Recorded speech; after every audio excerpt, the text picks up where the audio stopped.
এক রাতের জন্য বেড পার্টনার? কি বলছিস ডেইজি? তোর কি মাথা খারাপ হয়ে গেছে? তুই জেনে শুনে ওই দুশ্চরিত্র বিকৃত ফ্যান্টাসিতে ভোগা তাসিফ চৌধুরীর কাছে যাবি? বান্ধবীর মুখে তাসিফ চৌধুরীর সাথে এক রাত কাটানোর কথা শুনে নওশীনের গলায় বিস্ময় আর আতঙ্ক ঝরে পড়ল। ডেইজি তখনও ভাবলেশীন, চোখের মনে স্থির, তার মধ্যে যেন কোনো অনুভূতি অবশিষ্ট নেই। সমস্ত অনুভূতি যেন অনেক আগেই পাথর হয়ে গেছে। হ্যাঁ, যাব, সোজাসাপটা উত্তর দিল ডেইজি। নওশীন তার কাঁধ ঝাঁকিয়ে আর্তনাদ করে বলল, পাগল হয়ে গিয়েছিস তুই? ওর সাথে কোনো মেয়ে নাইট স্পেন্ড করে সুস্থ হয়ে ফেরেনি। ও একটা পশু, এই শহরে সবাই জানে। তাসিফ চৌধুরী একজন বিকৃত মস্তিষ্কের মানুষ। তুই আরেকবার ভেবে দেখ ডেইজি। আমার ভাবা হয়ে গেছে নৌশিন, আমার টাকা দরকার। বাবাকে বাঁচাতে হলে অনেক টাকা লাগবে। জানিসই তো, মা বলে দিয়েছে বাবার পিছনে সে এক পয়সাও খরচ করবে না। আমি বেঁচে থাকতে বাবা বিনা চিকিৎসায় মরে যাবে, এটা আমি কিভাবে সহ্য করব? নওশীন চুপ হয়ে গেল। তার সাধ্যমতো সে সাহায্য করেছে, কিন্তু ডেইজির বাবার চিকিৎসার জন্য যে লাখ লাখ টাকা প্রয়োজন তা জোগাড় করা নওশীনের একার পক্ষে অসম্ভব। দীর্ঘশ্বাস ছেড়ে নৌসেন বলল, ঠিক আছে, কিন্তু নিজের খেয়াল রাখিস। জানিসই তো লোকটা কেমন। জানি, তাসিফ চৌধুরী মানসিক সমস্যা আছে। সে মেয়েদের বাজারের পণ্য মনে করে। ডেজি তেতো গলায় কথাটি শেষ করলো। নৌসেন কণ্ঠ আরো নিচু করে যোগ করলো, হ্যাঁ, তাছাড়াও ওর বিকৃত ফ্যান্টাসি আছে। ওসব সহ্য করতে না পেরে তো ওর প্রথম স্ত্রী অন্য কারোর সাথে পালিয়ে গিয়েছিল। ডেইজি দীর্ঘশ্বাস ছেড়ে মাথা নাড়ল। তার সামনে এখন এক আদিগন্ত অন্ধকার গলি অপেক্ষা করছে। আজ সন্ধ্যায় তাকে সেই অন্ধকারে পা বাড়াতে হবে। এতদিন ধরে অনেক চেষ্টা করেছে ডেইজি। কখনো চাকরি খুঁজেছে, কখনো আবার পার্ট টাইম জব করেছে, কিন্তু কোথাও ভালো চাকরি জোটেনি তার। আর যেখানে পার্ট টাইম কাজ করত, সেখানকার বস প্রায় ডেইজিকে ব্যাটটাচ করত।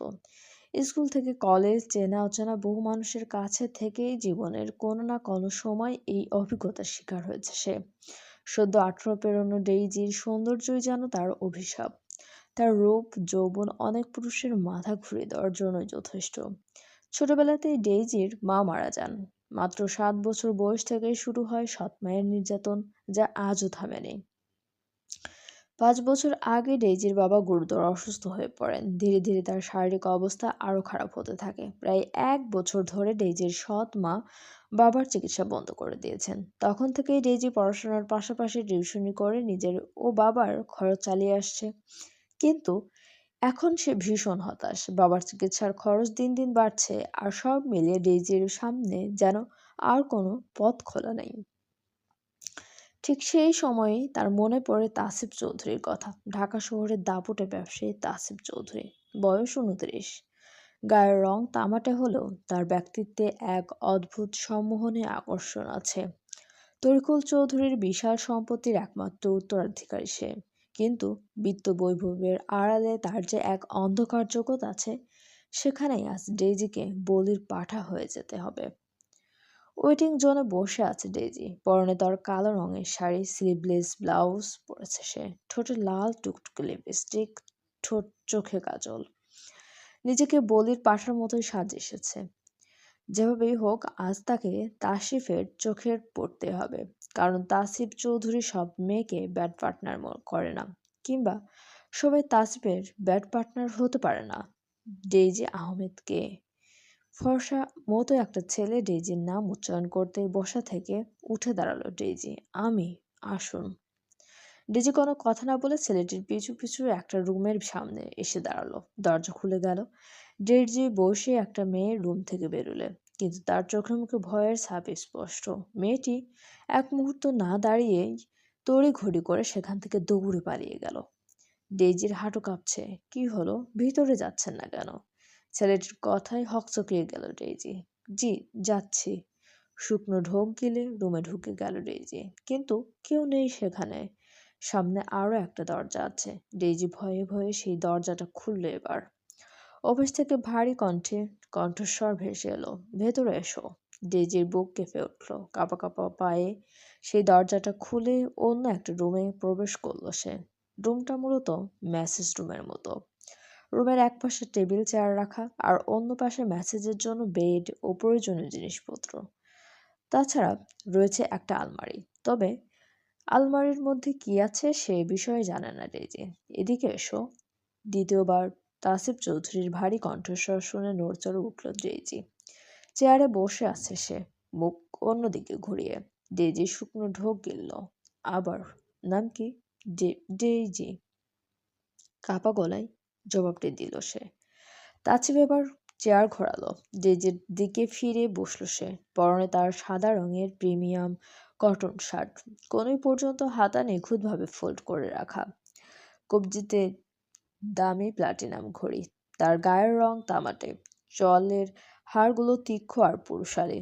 ক্লিন শেভড, মুখটা যেন পাথরের খোদাই করা কোনো ভাস্কর্য, যার প্রতিটি রেখায় কর্তৃত্ব আর আভিজাত্য মিশে আছে। কপালে সামান্য সূক্ষ্ম ভাঁজ পড়ে আছে, যা তার ব্যক্তিত্বকে আরো গম্ভীর আর দুর্ভেদ্য করে তুলেছে। তার ধারালো চোখের দৃষ্টিতে এক ধরনের সম্মোহনী ক্ষমতা আছে, যা যে কাউকে মুহূর্তে কাবু করে ফেলার চেষ্টার জন্য যথেষ্ট। ডেইজি ভেঁচিতে দৃষ্টি নিবদ্ধ করে দাঁড়িয়ে আছে। তাসিফ ভ্রু কুঁচিয়ে বলল, এখানে এসেছো কিসের জন্য? ডেইজি যেন মাঝ সমুদ্রে সাঁতার কাটা এক নাবিক। তাসিফের এমন প্রশ্ন আর নদীর পাড়ে পৌঁছানোর চেষ্টা তার কাছে একই রকম মনে হলো। লজ্জায় অস্বস্তিতে কিছু বলতে পারল না সে। তাসিফ বিরক্ত হচ্ছে। Get out. তাসিফের কথায় চমকে উঠল ডেইজি। দুজন দুজনের দিকে তাকালো এবার। চোখে চোখ পড়তেই ডেইজি কাতর স্বরে অনুনয় করে বলল, প্লিজ আমাকে বের করে দেবেন না। তাসিফ এক মুহূর্তে নিরুদ্বেগ চোখে তাকে দেখল। তারপর ঠোঁটের কোণে বিদ্রুপের হাসি ঝুলিয়ে বলল, তাহলে কি করব? তোমার চেহারা দেখব?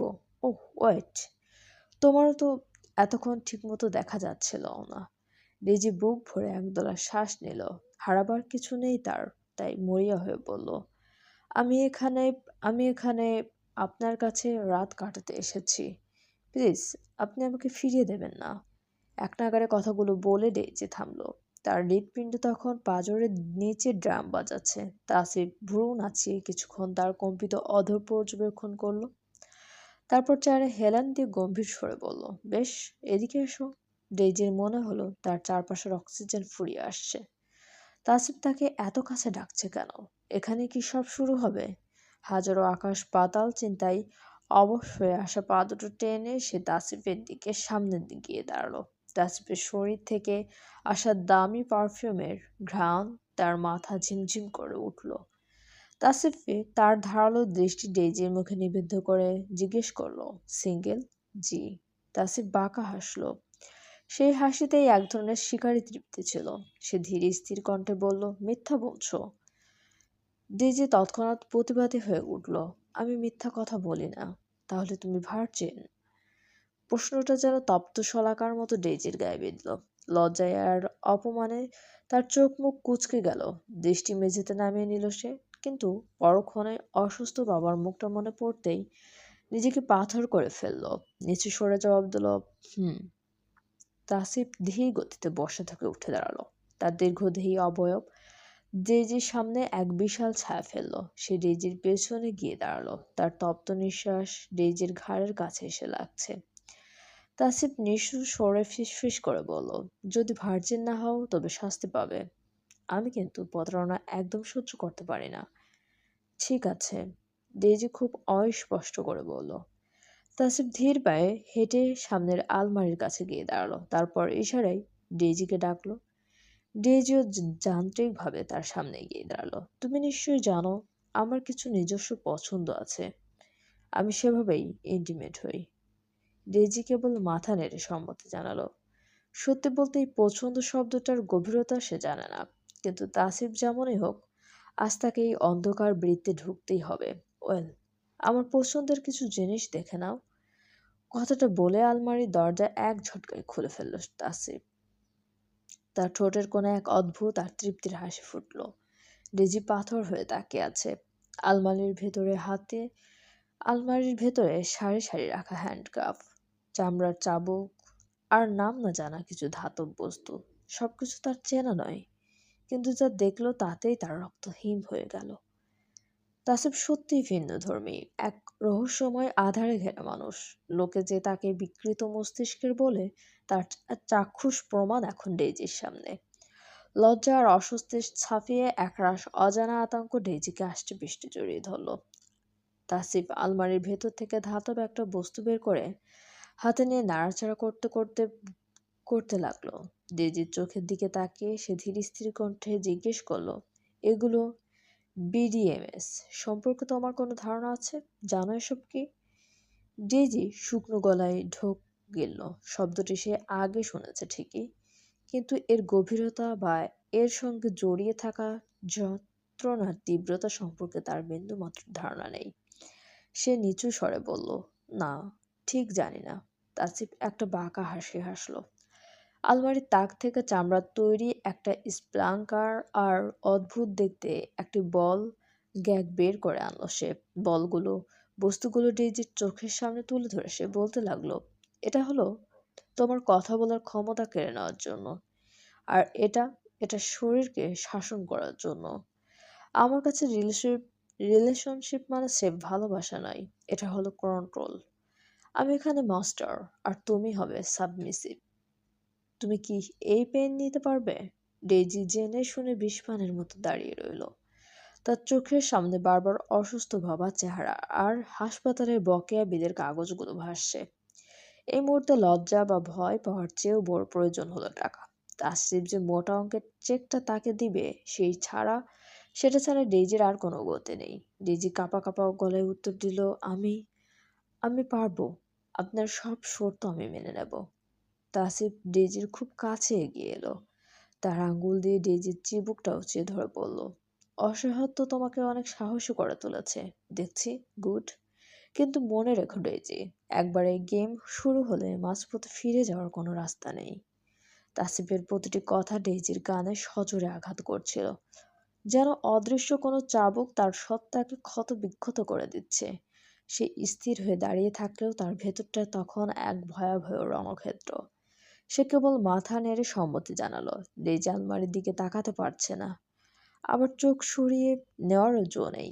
সেই চকচকে ধাতব বস্তুগুলো যেন তাকে উপহাস করছে। তার মনে হলো সে কোনো মানুষ নয়, বরং এক টুকরো পণ্য যা তাসিফ তার খেয়াল খুশি মতো ব্যবহার করার জন্য কিনে নিচ্ছে। লজ্জায় তার কান ঝাঁঝা করছে, ইচ্ছে করছে এই মুহূর্তে ঘর থেকে বেরিয়ে দিক বিদিক ছুটে পালিয়ে যেতে, কিন্তু পা দুটো যেন মেঝেতে গেঁথে আছে। তার চোখের সামনে বারবার ভেসে উঠছে সেই জীর্ণ হাসপাতাল কক্ষের দৃশ্য।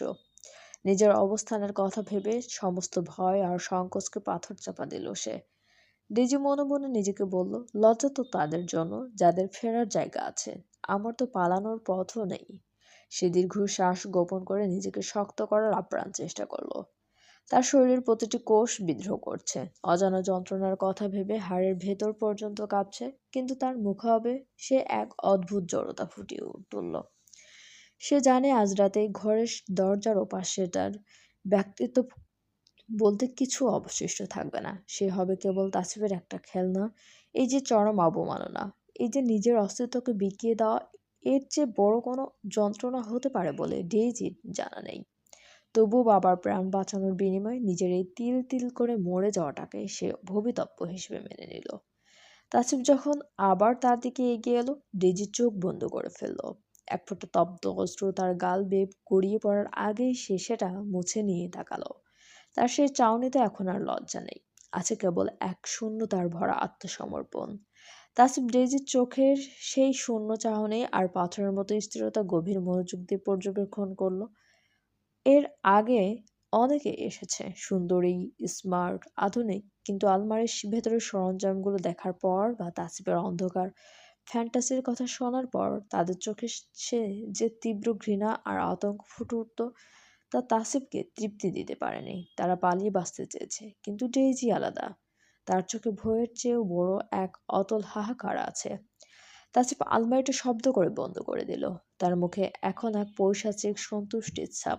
সে ড্রয়ার থেকে একটা চেক বই বের করে দ্রুত হাতে কলম চালালো।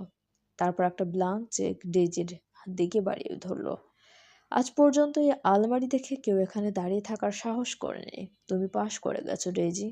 তোমার সততা নয়, তোমার এই চরম অসহায়ত্বই তোমাকে আমার জন্য পারফেক্ট করে তুলেছে।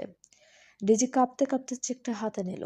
তাসিফ তার খুব কাছে এসে নিচু সুরে বলল, বাইরে গিয়ে গাড়িতে বসো, ড্রাইভারকে বলা আছে আমি আসছি। ডেজি কোনো কথা না বলে যান্ত্রিকভাবে রুম থেকে বেরিয়ে গেল। করিডোর দিয়ে হাঁটার সময় তার মনে হলো তার শরীরটা অবশ্যই আসছে। ব্লাঙ্ক চেকটা মুঠোয় শক্ত করে ধরে রেখেছে সে, যেন এটা ছেড়ে দিলেই সে অতল গহ্বরে তলিয়ে যাবে। সে জানে এই চেকটা পাওয়ার বিনিময়ে তাকে এমন এক জায়গায় পথে পা বাড়াতে হচ্ছে যেখান থেকে ফেরা মানুষের পক্ষে অসম্ভব হলেও সুস্থ ডেজির পক্ষে ফেরা হয়তো আর কোনোদিন সম্ভব হবে না। গাড়িতে গিয়ে বসার পর ডেইজি বাইরের অন্ধকারের দিকে তাকিয়ে রইল। সে জানে একটু পরেই তাসিফ আসবে এবং তাকে নিয়ে যাবে শহরের কোলাহল থেকে দূরে, যেখানে কেবল অন্ধকার, যন্ত্রণা আর এক বিকৃত মানুষের আধিপত্য রাজত্ব করে চলবে। গল্পটি আপনাদের কেমন লাগলো অবশ্যই কমেন্ট করে জানাতে ভুলবেন না এবং চ্যানেলটি সাবস্ক্রাইব করে আমাদের সঙ্গে থাকুন। ধন্যবাদ।